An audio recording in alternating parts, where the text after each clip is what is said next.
नमस्कार, आप देख रहे हैं स्पेशल रिपोर्ट। आपके साथ मैं हूं अंजना ओम कश्यप। तीसरी लहर की आशंका में कितना दम, इस पर बात करने के लिए जी हां, हमारे साथ खास मेहमान एम्स के डायरेक्टर रणदीप गुलेरिया जी इस वक्त लाइव आज तक पर जुड़ रहे हैं।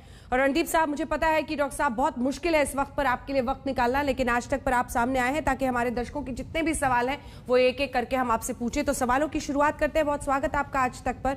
मेरा पहला सवाल सर आपसे यही है कि अब रोजाना केसेस देश में लगभग 1,30,000 के पास आ गए हैं। क्या दूसरी लहर को खत्म होते हुए देख रहे हैं आप? कब तक स्थितियां सामान्य हो जाएंगी? आप किस तरह से इसे परख रहे हैं डॉक्टर गुलेरिया? अगर हम देखें तो ये लगता है कि अब दूसरी लहर जो है वो अपने वो गुजर चुकी है काफ़ी हद तक हमारे देश पे, और ओवरऑल हमारा डिक्लाइनिंग ट्रेंड है।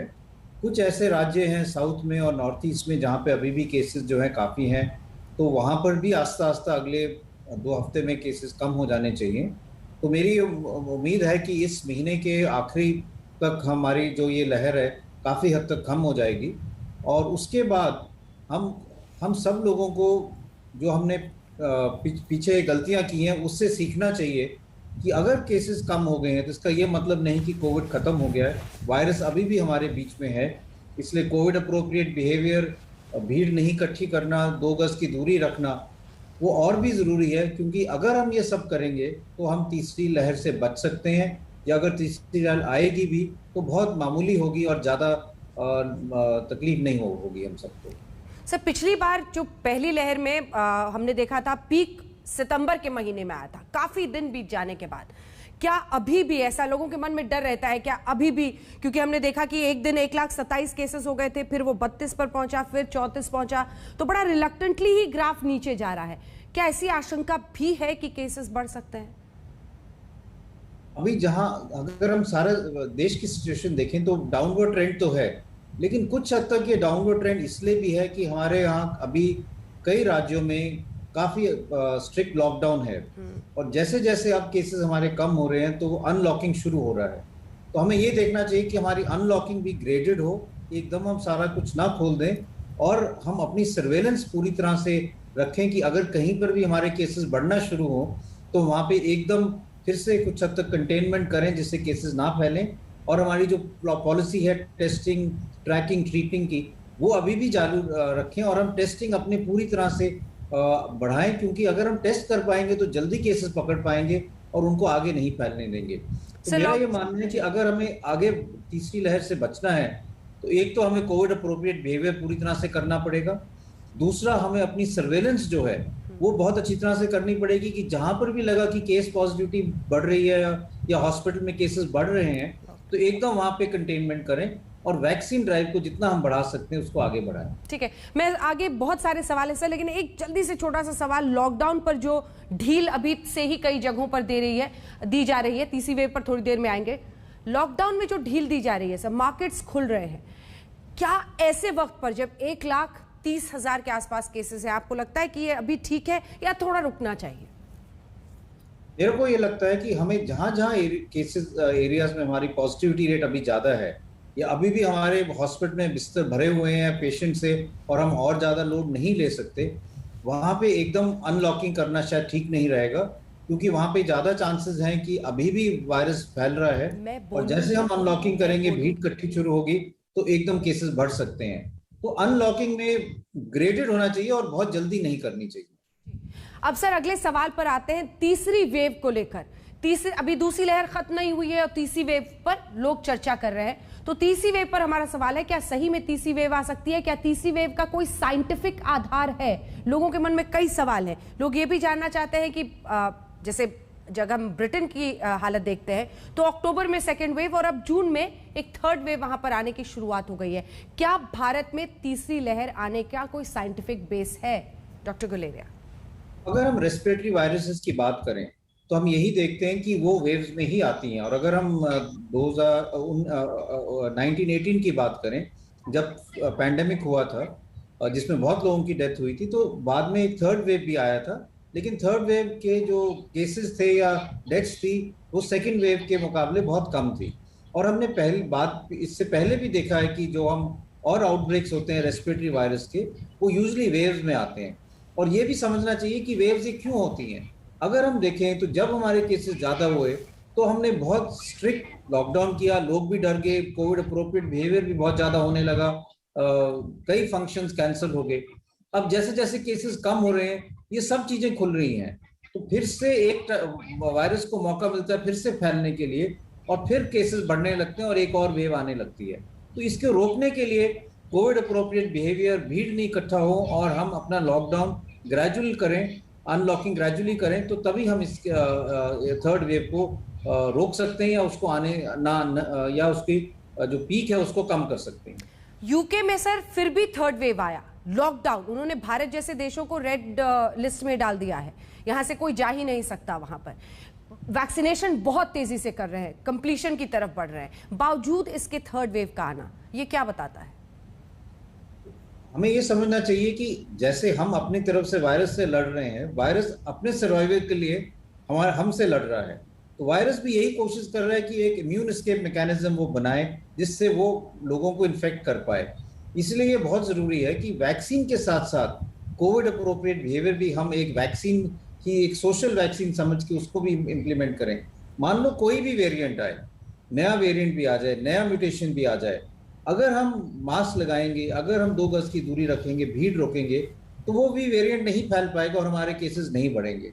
वायरस भी कुछ हद तक म्यूटेट कर रहा है, चेंज कर रहा है, और इसीलिए कई जगह जहां लोगों को लगता है कि हमें हर्ड इम्यूनिटी मिल गई है, फिर से केसेस आ जाते हैं, क्योंकि वायरस म्यूटेट करके री इन्फेक्शन के चांसेस ज्यादा कर देता है, या उन लोगों को इन्फेक्ट करता है जो बच गए थे पिछले वेव में और जिनको इन्फेक्शन नहीं हुआ था। सर अब बच्चों पर जरा आते हैं, क्योंकि इस बार बच्चों की चर्चा बहुत ज्यादा है। हालांकि हमने सेकेंड वेव में देखा है कि वो माइल्ड इन्फेक्शन ही उन्हें हो रहा है, लेकिन तीसरी वेव से बच्चों को कितना खतरा है, और ये बार बार कहा जा रहा है कि बच्चे बहुत संक्रमित होंगे, कोई साइंटिफिक आधार इसका है, और इस पर आप क्या कहेंगे? तो अगर हम पूरा डेटा देखें, ग्लोबल डेटा देखें या पहली वेव या दूसरी वेव का डेटा देखें, उसमें ये क्लियर है कि जो ज्यादा एडमिशंस हैं वो हायर एज ग्रुप में और जिनको कोमॉर्बिडिटीज है उनमें ही हुआ है। बच्चों में इन्फेक्शन हुआ है, फर्स्ट वेव में भी हुआ है, सेकेंड वेव में भी हुआ है, ग्लोबली भी हुआ है, लेकिन ये देखा गया है कि बच्चों में जो है सीवियर इलनेस नहीं देखा जाता। यूजुअली बच्चों में माइल्ड इलनेस होता है और वो बिना दवाई के या सिर्फ सिम्टोमेटिक ट्रीटमेंट से ठीक हो जाते हैं। इस वेव में भी हमने यही देखा कि जो बच्चे एडमिट हुए थे उनको या तो कोमॉर्बिडिटीज थी, मोटापा था, या कैंसर की ट्रीटमेंट ले रहे थे, या और कोई कोमॉर्बिडिटी थी, इसके कारण उनको सीवियर इलनेस हुआ। तो ये हमें ये क्लियर एविडेंस है कि जो कोरोना वायरस है वो बच्चों में माइल्ड इलनेस करता है, और इसमें अभी तक कोई चेंज नहीं आया, तो हमें ऐसा नहीं डरना चाहिए कि अब वायरस एकदम बच्चों के लिए चेंज हो जाएगा। दूसरी चीज ये है कि जैसे मैंने कहा कि अभी अगर हम देखें तो ये लोग सोचते हैं कि बच्चे जो ज्यादा ससेप्टेबल हैं, क्योंकि अभी तक हमने उनको बचा के रखा है, ना उनको वैक्सीन मिल रही है, तो अगर हम ये दोनों चीजें देखें तो लोग ये सोचते हैं कि अब अगर वायरस फैलेगा तो उन लोगों में फैलेगा जिनको प्रोटेक्शन नहीं मिला हुआ और जो अभी तक बचा के हमने रखे थे, जो बच्चे हैं, इसलिए उनको ये लगता है कि शायद बच्चों में ज्यादा केसेस हों। पर बच्चों में अगर वायरस ज्यादा हुआ तो वो माइल्ड इलनेस ही होगा, उसमें कोई ऐसा नहीं होगा कि हमें ज्यादा लोगों को एडमिट करना पड़ेगा। सर अब वैक्सीनेशन पर जरा आते हैं। बच्चों के वैक्सीनेशन से मैं शुरुआत करना चाहती हूं, क्योंकि आपने भी कहा कि हम बच्चों को, अब वैक्सीन भी नहीं है उनके लिए, बच्चों के वैक्सीनेशन का ट्रायल चल रहा है। क्या बच्चों का वैक्सीनेशन जरूरी है और कब तक ये वैक्सीन बन जाएगी? आज ही फाइजर की एक वैक्सीन को यूके में अप्रूवल मिला है, तो यूके के अप्रूवल स्टैंडर्ड्स को अपनाते हुए जो फाइजर की वैक्सीन है, क्या हम इंडिया में भी उसे अब लाएंगे? क्या इंडिया में भी उन्हीं मानकों के आधार पर उसको एक्सेप्टेंस मिल जाएगा? और बच्चों की वैक्सीन पर आप क्या बताएंगे? मैं यही कहना चाहूंगा, 2 चीजें कहना चाहूंगा। एक तो अगर हमें पैंडेमिक से निकलना है तो बच्चों को वैक्सीनेट करना जरूरी है, और बच्चों भी एक ग्रुप है जिनको वैक्सीनेट करना पड़ेगा हमें। और ऑलरेडी भारत में भी ट्रायल्स चल रहे हैं, भारत बायोटेक का भी ट्रायल चल रहा है, तो 2 साल से 18 साल की उम्र में बच्चों में वैक्सीन की ट्रायल शुरू हो गई है, और उम्मीद यही है कि सितंबर तक इसका डेटा भी आ जाएगा और अप्रूवल भी मिल जाएगा। बच्चों को अगर हमें प्रायोरिटाइज करना है तो अभी भी हायर ओल्डर एज ग्रुप या कोमॉर्बिडिटीज जो है उनको पहले वैक्सीन लगनी चाहिए एज कंपेयर टू चिल्ड्रन, क्योंकि जैसे मैंने कहा कि बच्चों में यूजुअली माइल्डर डिजीज होती है, ज्यादा उम्र वाले लोग हैं उनमें सीवियर डिजीज होने के चांसेस ज्यादा हैं, या जिनको कोमॉर्बिडिटीज है, डायबिटीज है, हाइपरटेंशन है, या हार्ट की प्रॉब्लम है, किडनी की प्रॉब्लम है, उन लोगों को पहले वैक्सीन करना चाहिए, वैक्सीनेट करना चाहिए, उसके बाद हम बच्चों को वैक्सीनेट कर सकते हैं।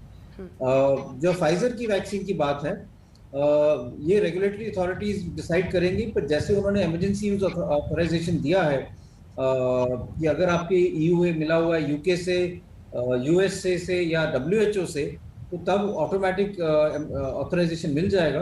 तो उम्मीद तो यही है कि उसी बेसिस पे बच्चों के लिए भी फाइजर वैक्सीन की क्लियरेंस भारत में भी मिल जाएगी, लेकिन ये डिसीजन तो रेगुलेटरी अथॉरिटीज को लेना है।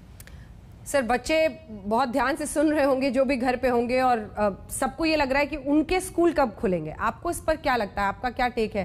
क्योंकि अब ये तीसरी वेव और उसकी डर की वजह से क्या ऑनलाइन क्लासेस ही होते हुए देख रहे हैं अभी आप इस साल? ये एक बड़ा मुश्किल सवाल है, क्योंकि दोनों चीजें हैं। एक, बच्चों को प्रोटेक्ट करना कि उनमें इन्फेक्शन ना हो, और दूसरा ये है कि ये भी बहुत ज़रूरी है कि उनकी एजुकेशन प्रॉपर हो, उनकी पूरी डेवलपमेंट प्रॉपर हो। और कई मार्जिनलाइज्ड बच्चे हैं जो ऑनलाइन क्लासेस नहीं कर पाते क्योंकि इंटरनेट कनेक्शन ना हो या उनके घर में कंप्यूटर नहीं हो, तो वो फिर रह जाते हैं और वो उनकी पढ़ाई जो है वो पीछे रह जाती है। इसके अलावा स्कूल में और कई चीज़ें हैं जो बच्चे गेन करते हैं, चाहे वो मिड डे मील हो, चाहे एक सोशल डेवलपमेंट हो, या फिर और कई चीज़ें हैं जो मेंटल स्ट्रेस है। घर में बैठे बैठे कई लोग कहते हैं स्मार्टफोन एडिक्शन भी होने लगी है बच्चों में, तो इसलिए स्कूल खोलना भी ज़रूरी है, लेकिन इस तरह से खोलना चाहिए कि जिससे इन्फेक्शन के चांसेस मिनिमम हो। तो मेरा ये मानना है कि इसमें कोई स्ट्रैटेजी बनानी पड़ेगी जिससे हम ये कर सकें कि कुछ हद तक स्कूल खुल जाए। हो सकता है कि आधे बच्चे एक दिन आए, आधे दूसरे दिन आए, या सबकी स्क्रीनिंग हो आते समय। लेकिन कुछ महीनों बाद, अभी केसेस हमारे तो ज़्यादा हैं, सेकेंड वेव पूरी तरह से ख़त्म नहीं हुआ, पर कुछ महीनों बाद या कुछ हफ्तों बाद हमें एक डिसीजन लेना पड़ेगा कि आस्ता आस्ता हम स्कूल्स भी कुछ हद तक शुरू करें, क्योंकि जो हमारी नेक्स्ट जनरेशन है बच्चों की, उनकी एजुकेशन काफ़ी सफ़र कर रही है। बिल्कुल सर। अब ओवरऑल वैक्सीनेशन पर जरा आते हैं सर। क्या वैक्सीन की कमी देश में है? जैसा कई राज्यों में वैक्सीन सेंटर्स में हमने देखा सर ताला लग गया। क्या संपूर्ण देश को वैक्सीन लग पाएगी और कब तक लग पाएगी? सरकार दावा कर रही है कि 31 दिसंबर तक हम संपूर्ण वैक्सीनेशन पूरे देश का कर देंगे। अभी तक जो हालात हैं, डबल डोज सिर्फ 3.4% को पड़ा है। भारी आबादी है, 180 करोड़ को देना होगा अगर हम 60-70% हर्ड इम्यूनिटी चाहते हैं, तो 180 करोड़ डोज चाहिए। क्या आपको ये मुमकिन होता हुआ देख रहे हैं आप? अगर हम आज की बात करें तो हाँ, अगर हम ये कहें कि 18 साल से उम्र, सब बड़े उम्र की सब लोगों को हमें वैक्सीन देनी है, तो इतनी वैक्सीन डोजेज तो हमारे पास नहीं है, और इसलिए हमें एक प्रायोरिटाइज करके ग्रेडेड वैक्सीन रिस्पॉन्स करना पड़ेगा। और ये भी उम्मीद है कि जुलाई के सेकेंड हाफ तक हमारी वैक्सीन डोजेज जो है एकदम बढ़ जाएंगी, क्योंकि जो इंडिया में वैक्सीन बनाने वाली कंपनीज हैं, उनकी जो नए प्लांट्स उन्होंने जो लगाए हैं वो ऑपरेशनल हो जाएंगे, उससे डोजेज एकदम ज़्यादा हो जाएंगी। स्पुतनिक की भी प्रोडक्शन जो है बढ़ जाएगी, और कई और कंपनीज जो जिनके साथ अंडरस्टैंडिंग है मैन्युफैक्चरिंग की, वो भी मैन्युफैक्चरिंग शुरू कर देंगे। तो मुझे लगता है कि अगले 4-6 हफ्ते में थोड़ी बहुत वैक्सीन की शॉर्टेज रहेगी, क्योंकि हम जो हमारे पास जो डोजेज हैं वो सब लोगों के लिए नहीं है, और इस टाइम में हमें प्रायोरिटाइज करके जो जिनको कोमॉर्बिडिटीज हैं या जिनकी उम्र ज़्यादा है उनको वैक्सीनेट करना चाहिए। जुलाई तक हमारे पास इनफ डोजेज आ जाएंगे, और तब भी हम एक ग्रेडेड मैकेनिज्म में सब लोगों को वैक्सीनेट कर पाएंगे। टारगेट तो यही है कि हम रोज की 1 करोड़ वैक्सीन कर पाएं जुलाई के एंड में। अगर हम ये कर पाएंगे तो दिसंबर तक हम सिग्निफिकेंट लोगों को वैक्सीनेट कर पाएंगे। सर, गैप क्यों बढ़ाया गया है वैक्सीन के बीच में? क्या वाकई ये ज्यादा इफेक्टिव होने के लिए है, या वैक्सीन की कमी जिसका हम सामना कर रहे हैं, जो सामने सच्चाई है, उसकी वजह से ये गैप बढ़ाया गया है? विपक्ष का यही आरोप है। डॉक्टर के तौर पर आप क्या कहेंगे? तो अगर हम देखें तो गैप सिर्फ कोविशील्ड के लिए बढ़ाया गया है। कोवैक्सीन का गैप उतना ही है, 4 से 6 हफ्ते का। कोविशील्ड का जो गैप बढ़ाया गया है वो बेसिकली जो साइंटिफिक डेटा आया है फरवरी मार्च में, उसके बेसिस पे बढ़ाया गया है। दिसंबर में जब यूके में एक बहुत बड़ा स्पाइक आया था, तो उन्होंने कैलकुलेटेड रिस्क लेके अपना सेकंड शॉट जो था वो 12 हफ्ते कर दिया था। कोविशील्ड का भी, जो उनका एस्ट्राजेनेका वैक्सीन है, और फाइजर की वैक्सीन का भी। तब उनके पास डेटा नहीं था, लेकिन उन्होंने फिर आस्ता आस्ता डेटा कलेक्ट करके फरवरी में ये दिखाया कि उनकी जो लोगों को सेकंड शॉट 12 हफ्ते के बाद दिया गया था, उनमें इम्यूनिटी ज़्यादा थी, न्यूट्रलाइजिंग एंटीबॉडीज ज़्यादा बनी थी। ये देखा कि अगर आप 4 हफ्ते में वैक्सीन लगाते हैं तो आपकी एंटीबॉडीज जो हैं वो अराउंड 55 to 60% बनती है। अगर आप 8-12 हफ्ते बाद वैक्सीन लगाते हो तो वो ऑलमोस्ट 80% हो जाती है। तो एक तो उन्होंने ये देखा कि 12 हफ्ते बाद आपको जो जो हम कहते हैं प्राइम डोज और बूस्टर डोज में 12 हफ्ते का गैप हो तो आपकी एंटीबॉडीज ज्यादा मात्रा में बनती है। दूसरा एक और ये था, लोगों को डर था कि अगर एक शॉट लगाएं और 12 हफ्ते वेट करें तो ऐसा तो नहीं कि इन्फेक्शन ज्यादा हो जाएगा उन लोगों को जिनको सिर्फ एक ही वैक्सीन लगी है। उसमें भी उन्होंने देखा कि अगर आपको एक शॉट लगता है और दूसरा शॉट हम 12 हफ्ते बाद टीका लगाएं तो भी आपको ऑलमोस्ट 70% प्रोटेक्शन मिलती है। तो अगर हम दोनों चीजों को देखें कि एक शॉट के बाद आपको 70% प्रोटेक्शन मिल रही है और 12 हफ्ते के बाद आपको 80 to 85% इम्यूनिटी बन रही है, तो ये साइंटिफिकली लॉजिकल है कि हम इस वैक्सीन का सेकेंड डोज डिले कर दें। इससे ये बात भी आपकी सही है कि इससे फायदा भी है कि हम डोजेस भी ज्यादा मिल गए, तो public health point of view से भी फायदा है कि आप ज्यादा लोगों को वैक्सीनेट कर सकते हो और एटलीस्ट 70% इम्यूनिटी दे सकते हो जिससे उनको सीवियर डिजीज ना हो। जाहिर तौर पर वैक्सीन और उसके इर्द गिर्द जो ये डोसेज है उस पर आपने पूरी बात। अब एक सर केसेस हुए कुछ यूपी में जहां मिक्स डोज दे दिया गया, पहले कोई और वैक्सीन बाद में कोई और वैक्सीन दे दी गई, ये तो विदाउट एनी ट्रायल किया गया। इसका क्या खतरा है और क्या ऐसा मिक्स डोज ट्रायल्स करना चाहिए इंडिया को? तो इसका ऐसा है कि ये जो ट्रायल्स हैं ये तो डेफिनेटली होंगे, क्योंकि हमारे पास पहली दफा एक वायरस के लिए इतने सारी वैक्सीन हैं। और एक ये साइंटिफिक क्वेश्चन हर एक के मन में होगा कि अगर मैं एक वैक्सीन मैंने आज लगाई है, कोवैक्सीन लगाई है, कल अगर मैं कोविशील्ड लगाऊं तो क्या मेरे को ज्यादा इम्यूनिटी मिलेगी, या अगर मैंने दोनों कोवैक्सीन के शॉट्स लगाए अगर बाद में बूस्टर डोज लगाना हुआ तो क्या मुझे कोवैक्सीन ही लगाना चाहिए या कोविशील्ड लगा सकता हूँ या फाइजर लगा सकता हूँ और उससे मुझे ज्यादा फायदा होगा या नहीं। इसमें हम जो डेटा है इसको हम बेसिकली हेट्रोलोगस प्राइम और बूस्ट कहते हैं। अगर हम दोनों वैक्सीन एक को दें तो वो होमोलोगस प्राइम बूस्ट के नाम से जाना जाता है।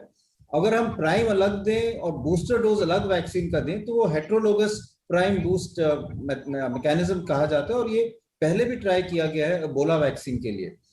अब इसके दो इश्यूज होते हैं, एक तो ये है कि ये सेफ है या नहीं, और दूसरा कि क्या इससे इम्यूनिटी ज्यादा मिलती है या नहीं। अगर हम देखें कुछ हद तक इसमें स्टडीज हो रही हैं और डेटा भी कलेक्ट हुआ है, यूके में भी ट्रायल्स हुए हैं जहां उन्होंने ट्राई करके देखा है कि अगर हम पहले कोविशील्ड दें या एस्ट्राजेनेका की वैक्सीन दें, बाद में हम फाइजर दें, या पहले हम फाइजर दें बाद में एस्ट्राजेनेका की वैक्सीन दें, तो दोनों में किस में ज्यादा फायदा है और कोई साइड इफेक्ट तो नहीं है। इसी तरह से स्पेन में भी ट्रायल हुई, क्योंकि स्पेन में जब उन्होंने एस्ट्राजेनेका की वैक्सीन दी तो कुछ टाइम के लिए वैक्सीन जो थी वो यूरोपियन यूनियन ने रोक दी थी क्योंकि साइड इफेक्ट का कुछ इश्यू हो रहा था। तो उन्होंने तब कुछ लोगों को दूसरी वैक्सीन दी और उसका भी डेटा कलेक्ट किया।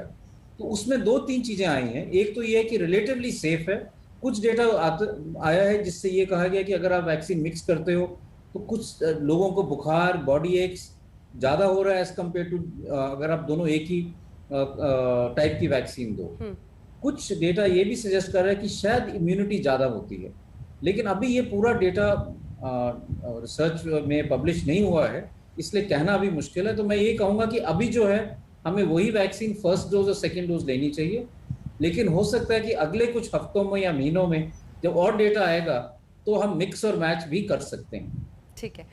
अब सर जरा एम्स की एक स्टडी पर आपसे जानकारी, क्योंकि अब कोविड पोस्ट कोविड जो सिम्टम्स हैं उसको लेकर कॉम्प्लिकेशंस, इन सब पर सवाल करूंगी, लेकिन एम्स की एक स्टडी है जो कहती है जो री इन्फेक्टेड हुए हैं उनमें डेथ रेट 0 है। इसके बारे में जरा बताएं विस्तार से। क्या कुछ भी ऐसे केसेस नहीं आए? क्योंकि हम लोगों ने कुछ इक्का दुक्का खबरों में ही जानकारी ली थी, कुछ बड़े लोगों की भी जिन्होंने दोनों वैक्सीन लिए थे बावजूद इसके उनकी मौत हुई। क्या है ये स्टडी?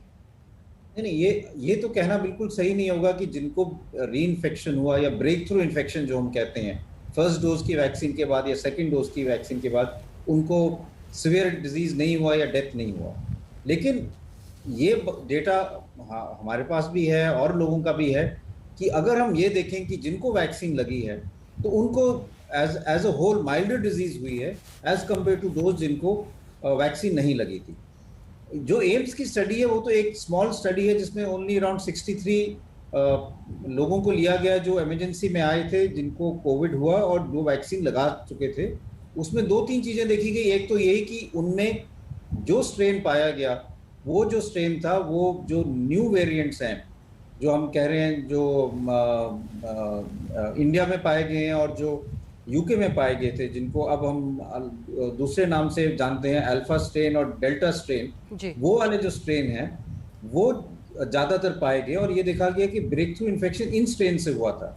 लेकिन ये भी देखा गया कि क्योंकि इनको वैक्सीन लगी थी और इनको नए स्ट्रेन से इन्फेक्शन हुआ है, वैक्सीन कामयाब रही और उनको सीवियर इलनेस नहीं हुआ।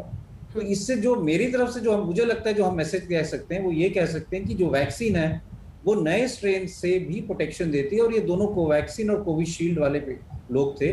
लेकिन ये कहना सही नहीं होगा कि किसी को सीरियस इन्फेक्शन नहीं हो सकता, क्योंकि ये तो सिर्फ 63 लोगों का डेटा है।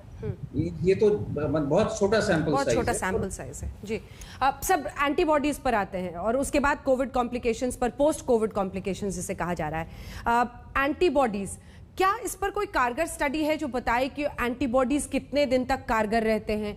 क्या माइल्ड डिजीज होने पर कम एंटीबॉडीज बनते हैं? क्या एंटीबॉडीज और उनका रेलेवेंस, क्या कुछ लोगों के पास एंटीबॉडीज है इंजेक्शन वैक्सीनेशन लेने के बाद, बावजूद इसके एंटीबॉडीज होते हुए उनको कोविड हो रहा है? ये सब क्या बताता है सर? एंटीबॉडीज पर पूरी जानकारी। आजकल सब लोग अपनी एंटीबॉडीज करा रहे हैं और सब लोग ये सोचते हैं कि मुझे कोविड हुआ है, मैं हर महीने अपने एंटीबॉडीज देखूं।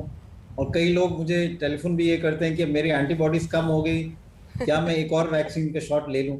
तो मैं ये बताना चाहूंगा कि पहली चीज तो ये कि हमें ये नहीं पता कि आपकी जो एंटीबॉडीज हैं उसमें कितनी न्यूट्रलाइजिंग एंटीबॉडीज हैं जो एक्चुअली आपको प्रोटेक्शन देती हैं। दूसरा ये भी नहीं हमें पता कि जो एंटीबॉडीज आप है उसका कितना टाइटर जो है हम कह सकते हैं कि प्रोटेक्टिव है, और कितना टाइटर जो हम कह सकते हैं कि प्रोटेक्टिव नहीं है। कट ऑफ क्या होना चाहिए वो किसी को अभी आइडिया नहीं है। तीसरा हमें ये समझना चाहिए कि हमारी बॉडी में जब हम वैक्सीनेट करते हैं अपने आप को या नेचुरल इन्फेक्शन होता है तो कई टाइप का इम्यून रिस्पॉन्स होता है, जिसमें हम ये कहते हैं ह्यूमोरल इम्यूनिटी, जिसके कारण एंटीबॉडीज बनती हैं। एक हम कहते हैं सेल मीडिएटेड इम्यूनिटी, जो टी सेल मीडिएटेड होती है। इसमें कई टाइप के सेल्स बनते हैं और जैसे हम एंटीबॉडीज बनाते हैं, जो एंटीबॉडीज हैं वो वायरस को अटैक करती हैं। जो सेल मीडिएटेड इम्यूनिटी है वो सेल को अटैक करती है, जिसमें वो वायरस मल्टीप्लाई कर रहा होता है, वायरस को आगे मल्टीप्लाई नहीं करने देती। इसके अलावा एक टी मेमोरी सेल भी होते हैं जो आपके वायरस के वायरस के जो एंटीजन है उसकी मेमोरी अपने पास रखते हैं, बोन मैरो में होते हैं। और जब भी इन्फेक्शन होता है तो ये मेमोरी सेल्स उसको रिकॉग्नाइज करके एकदम एंटीबॉडीज जल्दी से बनाना शुरू कर देते हैं। इसलिए हमें ये समझना चाहिए कि antibodies alone are not correlates of protection, और कई चीजें हैं जो ये कह सकती हैं कि आप प्रोटेक्टेड हो या नहीं है। और एंटीबॉडीज को ही देख के हमें ये नहीं सोचना चाहिए कि हमें प्रोटेक्शन है या नहीं है। इसलिए मैं तो यही कहूंगा कि हम ज्यादा एंटीबॉडी टाइटर ना देखें, क्योंकि अभी हमें उसका सिग्निफिकेंस या कट ऑफ नहीं पता। लेकिन ये बात सही है कि सब लोग अपने एंटीबॉडीज देख के ही डिसाइड करते हैं कि अब मैं सेफ हूं या सेफ नहीं हूं। जी सर, मतलब आप कोई मार्जिन नहीं दे रहे कि एक बार कोविड हुआ है तो इतने महीने तो कम से कम आप चैन से जी सकते हो कि अभी तुरंत नहीं होगा, ऐसा कोई कट ऑफ है सर? ये मैं कह सकता हूं कि अगर आपको कोविड हुआ है, और इसमें कुछ पहली वेव से डेटा है कि ये बात सही है, जो एसिम्प्टोमेटिक है या जो माइल्ड जिनको माइल्ड इन्फेक्शन हुआ था उनका इम्यून रिस्पॉन्स थोड़ा कम रहता है और उनको री इन्फेक्शन के चांसेस रिलेटिवली ज़्यादा होते हैं। जिनको मॉडरेट टू सीवियर इन्फेक्शन है उनकी एंटीबॉडीज ज़्यादा बनती हैं। लेकिन ये भी डेटा है कि आपको अगर एक दफ़ा कोविड हुआ है तो आपको कम से कम 8 months to 1 year तक यूजुअली प्रोटेक्शन रहता है। ठीक है, in science nothing is 100%, but usually protection रहता है। और इसलिए अगर हम देखें डेटा री इन्फेक्शन का भी सेकेंड वेव में, तो री infection was very low, less than 4%। That means ज्यादातर लोगों को फर्स्ट इन्फेक्शन ही हुआ, री इन्फेक्शन जो था वो इतना ज्यादा डेटा नहीं है कि फिर से इन्फेक्शन हो गया। जिनको 8-9 महीने पहले कोविड हुआ था उनको फिर से सेकेंड वेव में इन्फेक्शन हो गया। ठीक है सर, राहत लोग ले सकते हैं कि कुछ दिन नहीं होगा, आपको 1 साल तक का मार्जिन सर दे रहे हैं, लेकिन आपको प्रिकॉशन वही रखना है, मास्क और हाथ धोना है, सोशल डिस्टेंसिंग। अगला सवाल सर पोस्ट कोविड जो कॉम्प्लिकेशंस कहा जा रहा है उस पर है। कोविड के बाद जो परेशानियां हो रही हैं, जो सिंपल परेशानियां हैं उनमें तो फटीग है, लोगों को कुछ दिनों तक दिक्कत हो रही है, बहुत कमजोरी लग रही है। लेकिन जो सिवियर चीजें हो रही हैं, जैसे ब्लैक फंगस, सबसे खतरनाक जो साइड इफेक्ट हमने देखा, और दूसरा हार्ट अटैक, जो ये हमेशा हम बात सुनते हैं कि वो तो बिल्कुल ठीक हो गया था, 1-2 वीक बाद अचानक उसका हार्ट अटैक हो गया। ये बताइए सर, ये कैसे पता चलेगा, कितने वीक तक ये डर रहता है, ये खतरा रहता है, ब्लैक फंगस और heart attack as post covid symptom? Sir, post covid symptom जो है उस पर अब फोकस करने की जरूरत है, क्योंकि जैसे जैसे हमारे केसेस कम हो रहे हैं और रिकवरी रेट बढ़ रहा है, तो ये मुमकिन है और ये डेफिनेटली होगा कि पोस्ट कोविड केसेस जो हैं, पोस्ट कोविड सीक्वेले वाले, वो ज़्यादा आएंगे। और जैसे आपने कहा, कई लोगों को तो माइल्ड टाइप ऑफ सिम्टम्स होते हैं। हम कोविड, एक्यूट कोविड कहते हैं 4 हफ्ते तक, 4 से 12 हफ्ते हम कहते हैं सब एक्यूट या ऑन गोइंग कोविड, और 12 हफ्ते के बाद हम लॉन्ग कोविड कहते हैं। लेकिन अब हम देख रहे हैं कि सेकेंड वेव में 2-3 चीज़ें जो हैं वो ज़्यादा फिक्र करने वाली हैं। एक तो यही है कि सेकेंड वेव में फंगल इन्फेक्शन, म्यूकरमाइकोसिस काफ़ी ज़्यादा देखा गया, जो फर्स्ट वेव में इतना कॉमन नहीं था। और फर्स्ट वेव में भी हमने म्यूकरमाइकोसिस के केसेस कुछ हद तक देखे थे, लेकिन इतनी मात्रा में नहीं देखे थे। तो इसके कई कारण हैं, और कुछ कारण जो डेफिनेटली प्रूवन है और जो स्टडी से सामने आए हैं, उसमें ये सामने आया है कि एक तो over use and excessive use of steroids है। इस दफ़ा क्योंकि पैनिक था, केसेस बहुत ज़्यादा थे, लोगों में एकदम डर था, तो स्टेरॉइड्स माइल्ड इलनेस में भी बहुत दिए गए और कई दफ़ा बहुत हाई डोज में दिए गए और बहुत लंबे टाइम के लिए दिए गए। इससे बॉडी की इम्यूनिटी कम हुई और फंगल इन्फेक्शन के चांसेस बढ़ गए। ये क्लियर डेटा है कि अगर आपको माइल्ड डिजीज हो और आप स्टेरॉइड्स लो, तो उससे सेकेंडरी इन्फेक्शन, चाहे वो बैक्टीरियल हो चाहे फंगल हो, उसके चांसेस बढ़ जाते हैं।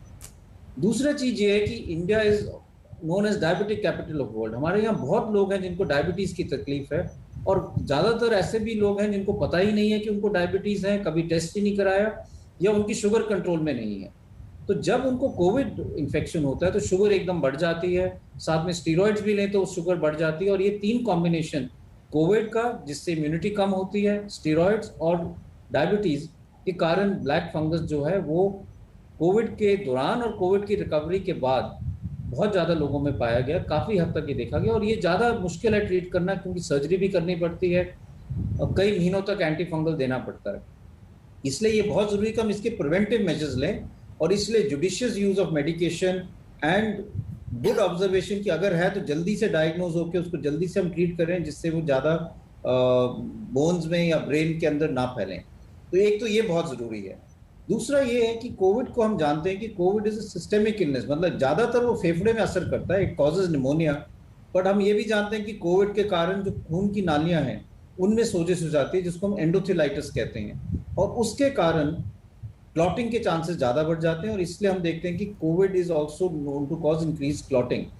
और ये हम कोविड के दौरान भी हमने देखा है, कई लोगों को हार्ट में या लंग्स में क्लॉट होने के कारण एकदम वो डिटेरियोरेट करके कोलैप्स कर गए, और उस साथ साथ कोविड में साइटोकाइन स्टॉर्म भी होता है। इसलिए ये ज़रूरी है कि जब हम किसी पेशेंट को कोविड ठीक होने के बाद डिस्चार्ज कर रहे हैं, तो उसको प्रॉपर्ली इवैल्यूएट करें कि उसको कोई ऐसे रिस्क फैक्टर्स तो नहीं है जिससे क्लॉटिंग के चांसेस ज़्यादा हों।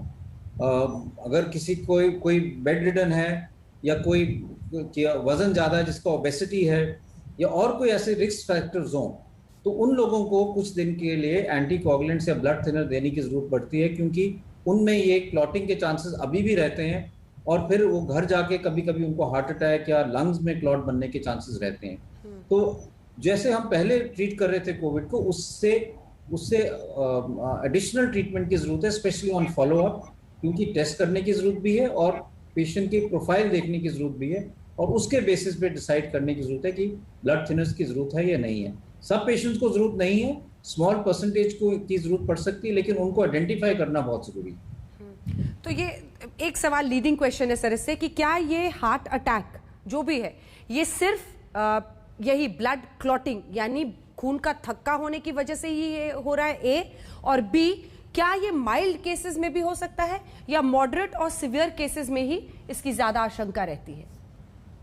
तो अगर हम डेटा देखें तो मॉडरेट टू सिवियर केसेस में इसमें ज़्यादा चांसेस हैं, जो हॉस्पिटल में रहते हैं, जिनमें ज़्यादा कमजोरी होती है, जो बेड रिडन है, और जो माइल्ड केसेस हैं, जो वैसे अपने एक्टिव रहते हैं, जिनकी सर्कुलेशन ठीक है या जिनको इतना सिवियर प्रॉब्लम नहीं हुई, जिनके ब्लड में इतनी क्लॉटिंग के चांसेस नहीं बढ़े, उनमें इस टाइप के इन्फेक्शन के क्लॉटिंग के चांसेस कम है।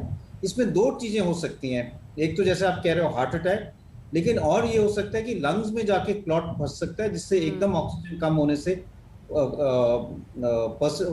पर्सन कैन कोलैप्स और दैट में look like a heart attack. Sir अगला सवाल एक और है, कई लोग ऐसे थे जिनको बीपी की कभी प्रॉब्लम नहीं थी, कोलेस्ट्रॉल की प्रॉब्लम नहीं थी, शुगर की प्रॉब्लम नहीं थी, लेकिन कोविड के बाद हो गई, ये क्यों हुआ?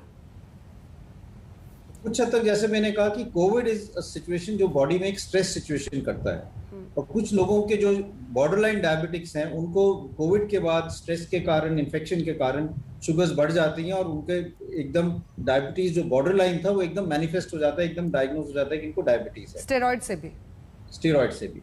और कुछ लोग ऐसे हैं जिन्होंने पहले टेस्ट कराए नहीं होते और अब वो कोविड के कारण जब टेस्ट कराते हैं तो उनको पता चलता है कि मेरे डायबिटीज भी है, कोलेस्ट्रॉल भी है और मुझे और कई चीजें हैं।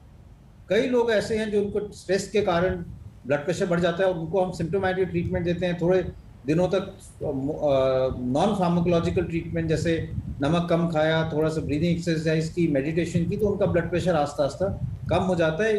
That is more stress induced rather than saying कि उनको डेफिनेटली हाइपरटेंशन है।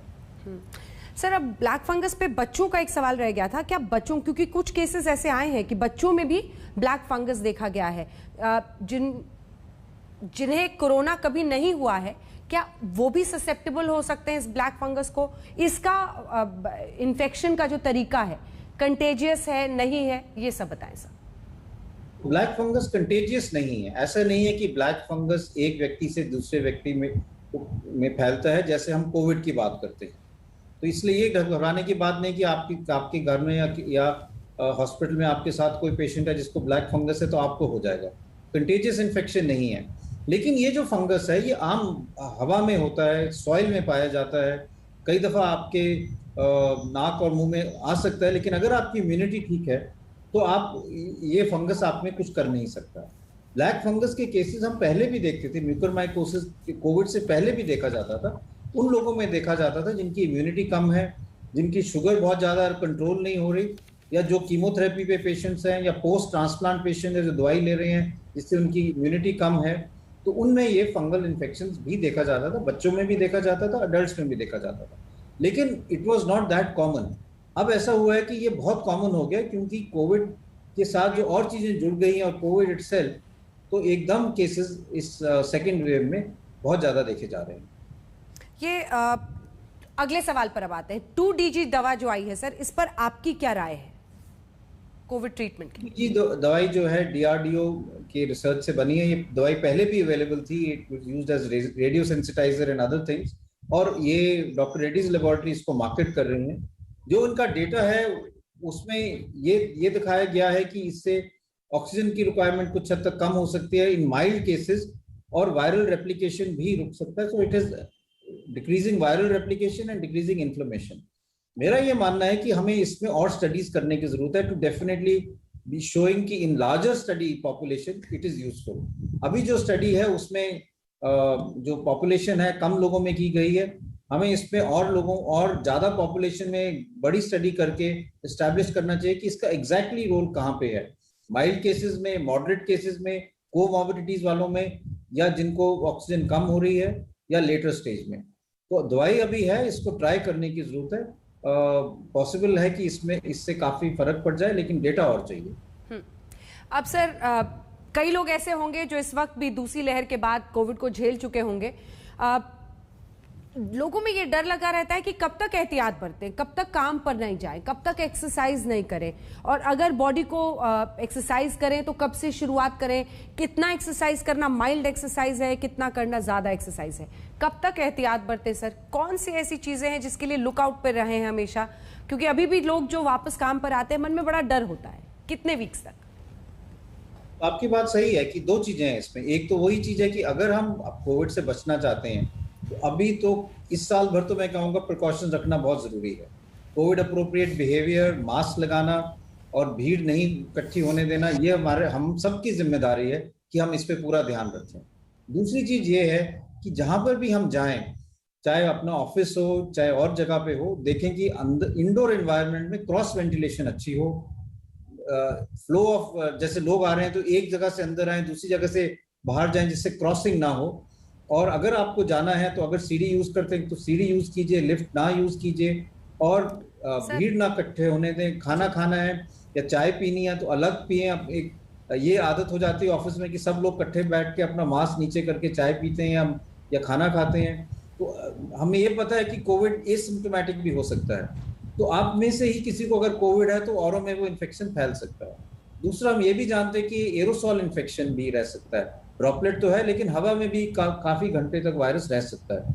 इसलिए इंडोर एनवायरनमेंट में क्रॉस वेंटिलेशन बहुत जरूरी है। खिड़कियां खुली रखें, अगर एसी है सेंट्रल एसी तो उसमें फ्रेश एयर किस जो रिसाइकल है उसको करें, जिससे 1 घंटे में 5-6 दफा फ्रेश एयर का साइकिल हो, और आपके घर के इंडोर एनवायरनमेंट में ऑफिस के हवा जो है फ्रेश आती रहे, जिससे वायरस वहां पे ना रह पाए। ये प्रिकॉशंस हमें रेगुलरली रखने पड़ेंगे, तभी हम केसेस को नहीं बढ़ने देंगे और चेन ऑफ ट्रांसमिशन को रोक पाएंगे। सर, ये क्वेश्चन दरअसल मैं पोस्ट कोविड जो पेशेंट्स हैं उनके नजरिए से पूछ रही थी कि वो कितने वीक तक रखें, वो मतलब बैक टू नॉर्मल लाइफ कब हो सकता है, वो कितनी देर एक्सरसाइज कर सकते हैं, कोरोना नेगेटिव होने के कितने दिन बाद तक। डे 1 तो हो गया आपका जब पहला सिम्टम दिखा, लेकिन कोरोना नेगेटिव होने के कितने दिन बाद तक आप एहतियात रखें, या फिर आप डेंजर जोन में हैं, कैसे और कब वो एक्सरसाइज शुरू कर सकते हैं, ऑफिस जा सकते हैं, इसका अगर रफ आइडिया दें सर आप। तो अगर आप कोविड से आपको कोविड हुआ और आप रिकवर हो गए, पहली चीज तो मैं ये कहूंगा कि आप एकदम अपनी एक्सरसाइज ना शुरू करें। कई दफा ये देखा गया कि लोग एकदम अगले दिन ही जिम जाने लगते हैं और एकदम कमजोर होकर कोलैप्स की सिचुएशन पे आ जाते हैं। तो आस्ता आस्ता अपनी एक्टिविटी बढ़ाएं, 4-6 हफ्ते उसमें लगाएं, प्रायोरिटाइज करें। आप ऐसे करें कि आप पहले दिन सिर्फ जो सुबह उठ के जब आप फ्रेश हो तो एक्सरसाइज करें या वॉक करें, फिर रेस्ट कर लें, और ऐसे ना अपनी जो ड्यूटीज है वो या वर्क है उसको ऐसे एडजस्ट करें जिससे बीच बीच में आप ब्रेक्स ले पाएं। इसके साथ साथ स्लीप हाइजीन, समय पे सोना, समय पे उठना, getting good quality sleep is very important. तो अपना एक टाइम फिक्स कर दें सोने का, और उस टाइम पे रोज सोएं, और ये देखें कि सोने का माहौल है, टीवी तो नहीं चली हुई या पीछे से शोर नहीं हो रहा है, जिससे आप आराम से बॉडी को रेस्ट दे पाएं और सो पाएं। आस्ता आस्ता ब्रीदिंग एक्सरसाइज करें, योगा कर सकते हैं, अपर लिम्ब और लोअर लिम्ब की एक्सरसाइज कर सकते हैं, जिससे थोड़ा सा सर्कुलेशन इंप्रूव होगा, लेकिन इसमें भी जोर ना करें। और अपनी डाइट अच्छी रखें, फ्रेश फ्रूट्स, हरी सब्जियां लें, और उससे आपको 3-4 हफ्ते में ग्रेजुअली अपनी बैक टू नॉर्मल करना जो है रिकवरी करनी चाहिए। सर, कौन से टेस्ट कराने चाहिए इसके बाद? क्या जो आपने ब्लड क्लॉट की बात की वो डी डाइमर कराना चाहिए आपको एक महीने बाद भी? क्या वीक स्पैन क्या है सर जब ये टेस्ट आपको कराने चाहिए? तो मेरी तरफ से तो अगर आप बिल्कुल ठीक हैं और अगर आप एक्टिव हैं तो आपको बहुत ज़्यादा टेस्ट नहीं कराने चाहिए। अगर आपकी उम्र ज़्यादा है, कोमॉर्बिडिटीज़ हैं, आपको मॉडरेट टू सीवियर कोविड हुआ है, या आपको बहुत वीकनेस है, तब इन टेस्ट का कुछ रोल है, क्योंकि फिर हम ये देख सकते हैं कि कुछ और दवाई लंबे टाइम के लिए देने की जरूरत तो नहीं है। लेकिन अगर आप बिल्कुल रिकवर हो गए हैं, अगर आपकी सैचुरेशन ठीक है, आपको बुखार नहीं है, और आपको चलने में कोई तकलीफ नहीं है, और आप कोई सीवियर प्रॉब्लम नहीं है, तो मेरी तरफ से बहुत ज़्यादा टेस्ट कराने की जरूरत नहीं, क्योंकि जितने ज़्यादा टेस्ट कराओगे उतने ही आपको कुछ ना कुछ टेस्ट में लगेगा, और फिर अपनी ही टेंशन हो जाएगी कि ये दवाई लें, स्टीरॉइड्स लें, ब्लड थिनर्स लें, या ये लें। तो इसलिए बेहतर तो यही रहेगा कि टेस्ट ज़्यादा ना कराएं unless advise by the doctor और whether it is actually needed. जी, एक आखिरी सवाल सर, वो स्टेरॉइड से जुड़ा हुआ, क्या इस दूसरी लहर में आपको भी ऐसा लगता है कि कुछ प्राइवेट हॉस्पिटल्स में स्टेरॉइड का ओवर प्रिस्क्रिप्शन किया गया, जिसकी वजह से हमें शुगर, डायबिटीज और ब्लड प्रेशर की कॉम्प्लिकेशंस देखनी पड़ी? ये मैं कहूंगा कि दूसरी लहर में 2 चीजें हुई। एक तो केसेस बहुत ज्यादा हुए, 4 लाख से ज्यादा डेली केसेस होने लगे, और दूसरा the rate of rise was very rapid. एकदम केसेस हमारे बढ़े हैं, उसमें हेल्थ केयर वर्कर्स में भी, पेशेंट्स में भी एक टाइप का पैनिक हो गया, और इसलिए बिकॉज ऑफ दैट पैनिक कई जगह पे स्टीरॉइड्स जो है वो बहुत जल्दी यूज होने लगे, हाई डोज पे यूज होने लगे। कई दफा तो मैंने देखा कि पहले दिन पे ही, अभी आपको कोविड डायग्नोज ही हुआ है, आपको कोई सिम्टम नहीं है, तो स्टीरॉइड स्टार्ट हो गए। तो ये जो चीजें हुई, इसके कारण कई लोगों की शुगर्स बढ़ गई, कई लोगों की इंसुलिन की जरूरत पड़ गई और कई लोगों में ब्लैक फंगस इन्फेक्शन भी हो गई। तो आई थिंक लर्निंग इससे यही है कि हमें बैक टू बेसिक्स करने की जरूरत है। माइल्ड केसेस में सिर्फ सिम्टोमेटिक ट्रीटमेंट से ही फर्क पड़ता है, बहुत ज्यादा स्टेरॉइड से फर्क नहीं पड़ता, ज्यादा नुकसान भी हो सकता है। तो जब भी हम कोई दवाई दें, उसका पूरा रिस्क बेनिफिट एनालिसिस करें कि भाई इससे नुकसान तो नहीं हम कर रहे, क्योंकि वो बहुत जरूरी है। बहुत बहुत धन्यवाद आपका रणदीप गुलेरिया जी, डायरेक्टर एम्स के। आपने ये वक्त निकाला सर, और पूरे 1 घंटे तक दर्शकों ने ध्यान से आपकी बातें सुनी है। बहुत फायदा होगा। धन्यवाद सर। थैंक यू जी, धन्यवाद। Thank you.